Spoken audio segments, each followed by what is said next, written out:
Уште една нова работна недела е пред нас, но и ново издание на Дневникот. Останете со нас, започнуваме по кратките најави. Јавни повици за 7 мерки за вработување. Болницата ќе набави неколку нови апарати. Повеќе пожари на отворено и сообраќајни средства во 2018.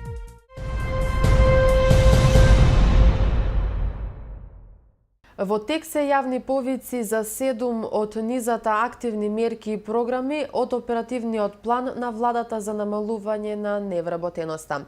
Раководителката на Центарот за вработување во Куманово, Марија Димитриевска, апелира до невработените и заинтересираните работодавачи навремено да поднесат апликации, бидејќи јавните повици траат се до исполнување на предвидените бројки на ниво на државата. Предприемништво, субвенционирање на плати и практиканство се 3 од 7 активни мерки и програми за кои што се објавени јавни повици до невработените и работодавачите на огласните табли на центрите за вработување и на официјалната веб страница на АВРМ. Мерките се дел од оперативниот план за активни програми и мерки на владата кој што беше промовиран на 25 февруари годинава. Според раководителката на Центарот за вработување во Куманово, Марија Димитриевска, една од поатрактивните програми за која што деновиве се чувствува раздвиженост во Центарот за вработување е програмата Поддршка за самовработување, односно предприемништво. Преку оваа програма им се нуди можност на невработените лица својот проблем на невработеност да го решат преку започнување на сопствен бизнис. Оваа програма нуди финансиска поддршка, односно директен грант за набавка на опрема и репроматеријали во висина од 246.000 до 307.500 денари за започнување на сопствен бизнис или доколку две невработени лица кои што имаат иста бизнис идеја, заедничка бизнис идеја, добиваат финансиска поддршка, грант за набавка на опрема и репроматеријали во висина од 615.000 денари, со што тие формираат друштво за ограничена одговорност. Годинава за бизнисите кои што ќе бидат препознаени како иновативни, освен што ќе бидат поддржани со финансиската поддршка, односно грантот, добиваат можност и да бидат поддржани и од Фондот за иновации и технолошки развој, како и советодавна, односно менторска поддршка во првите 12 месеци од нивното работење. Голем интерес деновиве постои и за програмата, односно за мерката субвенционирање на плати, посочува Димитриевска. Со оваа мерка се нуди можност на работодавачите за креирање на нови работни места, со тоа што тие добиваат директна субвенција од 57.000 денари до 228.000 денари за ново вработување. Доста голем интерес постои и за мерката практиканство. Годинава, за разлика од минатата година, каде што беше предвидено во мерката практиканство да учествуваат невработените лица до 34 годишна возраст со минимум завршено средно образование, оваа година се нуди можност и на невработените лица кои што имаат понизок степен на образование, односно минимум завршено основно образование, да бидат вклучени во оваа програма во практиканството. Јавните повици, како за субвенционирање на плати, така и за мерката практиканство се и до невработените лица и до работодавачите. Преку мерката практиканство, невработените лица може да се стекнат со можност да стекнат практични искуства и знаења во период од 3 месеци. Од Центарот за вработување информираа дека во тек се и јавните повици за мерките обука за занаети, обука кај познат работодавач, обука за стручни квалификации според барања на работодавачите и мерката јавни работи. Надлежните ги повикуваат невработените лица и заинтересираните работодавачи да поднесат апликации во центрите за вработување, бидејќи јавните повици се во тек и траат се до исполнување на предвидените бројки на ниво на државата. Секторот за внатрешни работи Куманово информира дека завчера во периодот од 23 часот до 4 часот на подрачјето на СВР Куманово е спроведена засилена акцијска контрола со цел откривање на возачи кои што управуваат возила под дејство на алкохол. Од извршената контрола контролирани се 85 возачи, а кај 27 возачи е утврдено присуство на алкохол. Во акцијската контрола преземени се вкупно 80 мерки, од кои 27 возачи се исклучени од сообраќај, а откриени се и 8 останати прекршоци, информираат надлежните.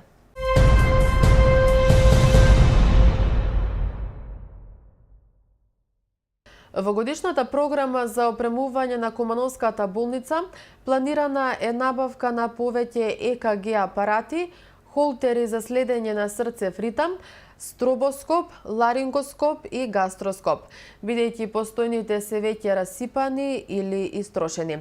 Повеќе на оваа тема во следниот прилог.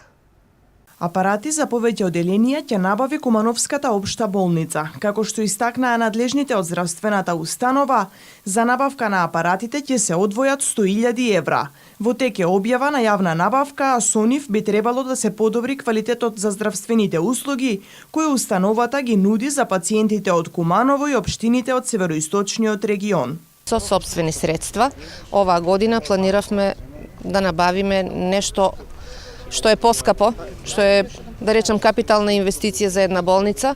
Тоа е како прво набавка на стерилизатор со капацитет од 475 литри, кој што ќе послужи за стерилизација на болнички инструменти и веш и ќе биде користен во главном од хируршките гранки.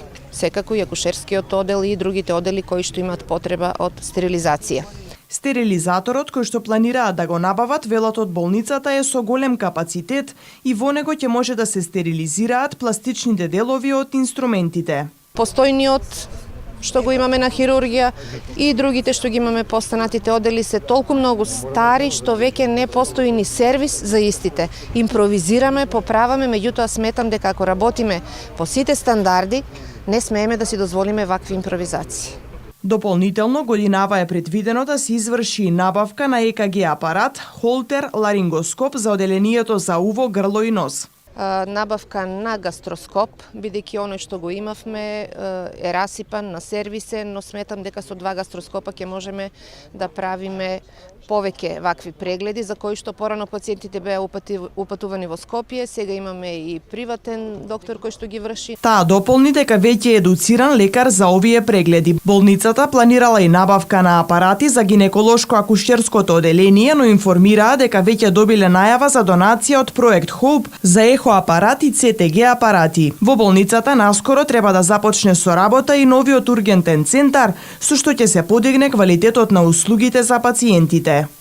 Завчера околу 14 часот и 15 минути на улицата 11 октомври се случила сообраќајна незгода во која патничко моторно возило Поло со кумановски регистарски ознаки, управувано од 28 годишник, удрило во пешак 9-годишно дете од село Опај.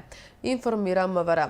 По незгодата возачот го однел детето во Кумановската болница, каде му се констатирани телесни повреди. Увид по овластување на јавен обвинител до Основното јавно обвинителство Куманово извршиле полициски службеници. Се работи на расчистување на случајот.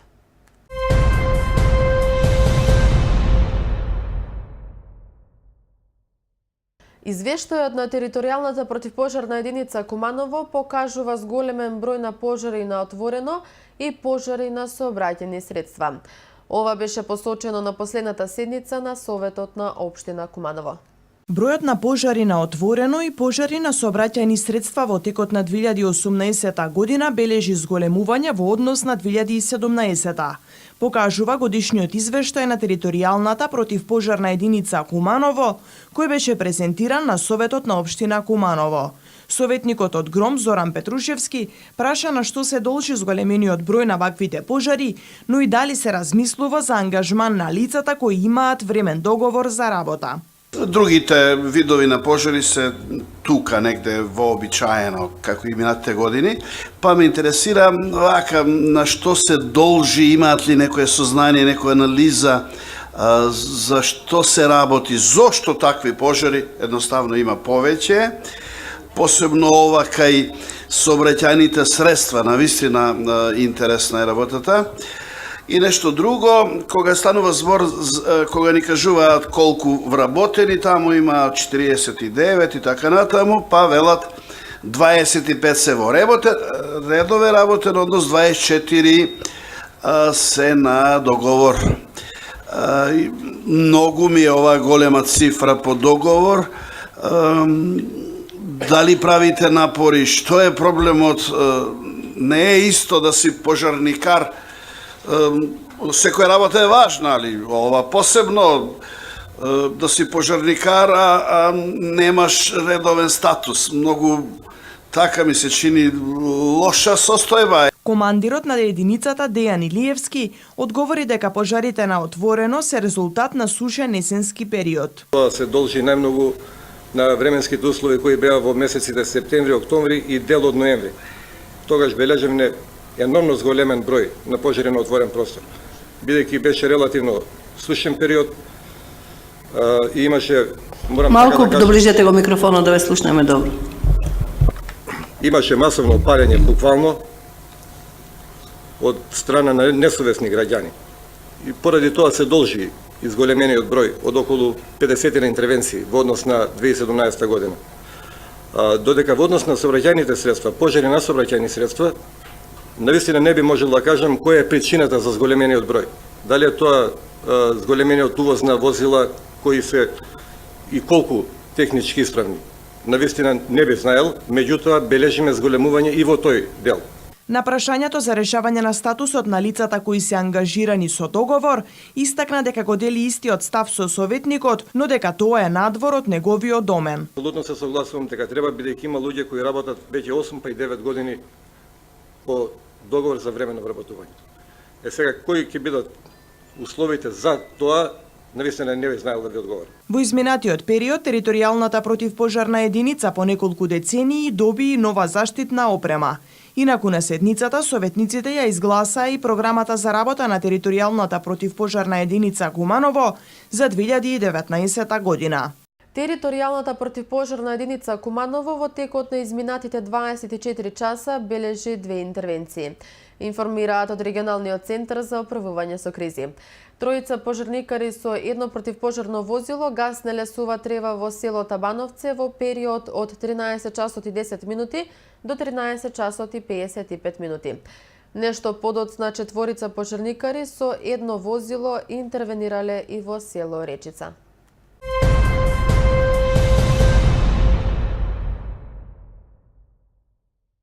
Во продолжение кратките вести од Македонија. Актуелниот национален координатор за подготовка на земјата за членство во НАТО и универзитетски професор Стево Пендаровски и официјално влегува во трката за председател на државата на 6-тите избори на 21 април заедно со професорката по уставно право Гордана Силјановска-Давкова, која ја доби поддршката од опозицијската ВМРО-ДПМН. Изборот на Пендаровски за заеднички кандидат за председател на Република Северна Македонија на коалицијата предводена од СДСМ, на ДУИ, ДПА и на алтернатива на Африм Гаши вчера и официјално беше потврден на Конгресот на СДСМ во Скопје, каде едногласно доби поддршка од 712 делегати од присутните 783, без против и воздржани. Премиерот и лидер на СДСМ Зоран Заев во обраќањето на Конгресот на партијата рече дека на Северна Македонија и е потребен председател кој со високо чувство на одговорност, динамично и посветено ќе нуди решенија и ќе се приклучи во поддршката на нашата брза трака која земјата ја носи напред кон сигурна иднина во НАТО и ЕУ. Председател кој е противник на поделбите и изолациите и која промовира Северна Македонија како глобална и праведна земја. Ќе биде конструктивен и принципиелен партнер во започнатите реформски, интеграцијски и економски процеси, а Пендаровски ја рече тој председател личност со интегритет и со сериозно и темелно професионално и политичко искуство. Пендаровски во обраќањето посебна благодарност упати до СДСМ и до лидерот и премиер Зоран Заев, кои како што рече направиле политички потек без преседан и му даде шанса повторно да биде кандидат по 5 години да влезе во трка за председател повторно по 2014 година. Лидерот на ВМРО-ДПМН Христијан Мицковски пак во обраќањето на 18-тата годишна конференција на Унијата на жени на ВМРО-ДПМН што се одржа вчера во Македонската опера и балет, се обрати до гласачите кои се мислат дали да гласаат. Кандидатот за председател Гордана Силјановска-Давкова рече дека преспанскиот договор е штетен за државата и дека македонскиот идентитет не треба да се загрозува, бидејќи како што посочи, ние сме македонски народ и тоа е факт кој не може никој да го спори. Вчера изборот на Пендаровски за заеднички председателски кандидат беше потврден од Централниот совет на ДУИ. Одлуката помина и во Централното собрание на Демократската партија на турците на Македонија. Во трката за председател на државата ќе учествува и поранешниот дипломат и универзитетски професор Блерим Река, кој ја доби поддршката од опозицијските алијанса на албанците и движењето Беса на Билал Касами. Бензините поскапуваат за 2 денари по литар. Од полноќ дизелот ќе биде поскап за 1 денар. Ваква одлука донесе денеска регулаторната комисија за енергетика на својата седница. Според тоа од полноќ Евро Супер БС 95 ќе се точи за 64,5 денари по литар, а Евро Супер БС 98 за 66,5 денари. Литар дизел од полноќ ќе чини денар поскапо и ќе се продава по цена од 61 денар. Осигурителната компанија Евросик ќе треба да исплати одштета од над 800.000 евра за сообраќајката кај ласкарци. Председателот на Советот на експерти на Агенцијата за супервизија за осигурувањето Климе Поповски денеска на пресконференција рече дека во овој случај најверојатно ќе биде исплатена максималната законски предвидена сума. Во Законот за задолжително осигурување има пропишано максимален износ на штета предизвикана од автобус. Максималниот износ по еден осигурителен случај може да изнесува 675.000 евра, рече Поповски, појаснувајќи дека ова е по основ на полисата за автоодговорност и дека таа сума ја делат сите во сообраќајката. Тој додаде дека дополнително по основ на полиса за патници во јавен превоз може да бидат исплатени 200.000 евра, така што е предвидено 4.500 евра по смртен случај, 9.000 евра за траен инвалидитет и 2.000 евра за повреди и лекување. Дополнително, доколку оштетените имаат основ и побаруваат повеќе од овој максимален износ на штета, тогаш тие директно може таа штета да ја побаруваат од причинителот на штетата, појасни Поповски. Ова, како што соопшти, ќе биде една од поголемите исплатени штети во последните години, покрај онаа за хеликоптерската несреќа, а минатата година највисоката штета е исплатена во износ од 35,196 милиони денари на правно лице од страна на компанијата Осигурување Македонија. Вчера во 15 часот и 45 минути на граничниот премин Табановце при проверка на лицето НС 26 години од Скопје било констатирано дека бил баран по телеграма поради постоење основи на сомнение дека е извршител на кривично дело по член 236 од Кривичниот законник. Лицето било приведено и предадено на полициски службеници од СВР Куманово за понатамошна постапка.